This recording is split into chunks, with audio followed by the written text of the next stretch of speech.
वसई विरारसह संपूर्ण पालघर जिल्ह्यात उद्या मतदान प्रक्रिया पार पडणार आहे आणि मागील जर 5 टप्प्याची जर आपण आकडेवारी पाहिली तर मतदान हे 50% पुढे जात नाही।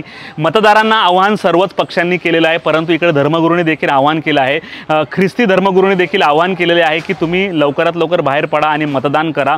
बिशप हाऊसचे आर्च बिशप मचाडो जे आहेत त्यांनी आव्हान केलेलं आहे ख्रिस्ती बांधवांना की तुम्ही मतदान करा, कारण मतदान हा तुमचा हक्क आहे। 5 वर्षातून एकदा ही निवडणूक येते आणि तुमचं हक्काचं मत तुम्ही वाया घालू नका असं त्यांनी आव्हान केलेलं आहे। बिशपांनी नेमकं काय म्हटलं आपण ऐकूयात। मी माझ्या भारत देशाला फार मानत असतो, कारण आपला देश हा प्राचीन संस्कृतीने समृद्ध असा मढलेला देश आहे आणि म्हणून आपली ही जी लोकशाही आहे, जी आपण लोकशाही अनेक हुतात्म्यांनी त्यांचं रक्त सांडून आपल्याला मिळवून दिलेली आहे, ही लोकशाही ठेवणं आणि पुढे नेणं हे आपलं कर्तव्य आहे। म्हणून मी एक आव्हान सगळ्यांना करीन की ज्या दिवशी आपल्याकडे मतदान आहे, मतदानाचा हक्क प्रत्येक आपल्या मत मिळालेल्या नागरिकाने बजावलाच पाहिजे। हे एक पवित्र कार्य आहे। जा आणि मत द्या।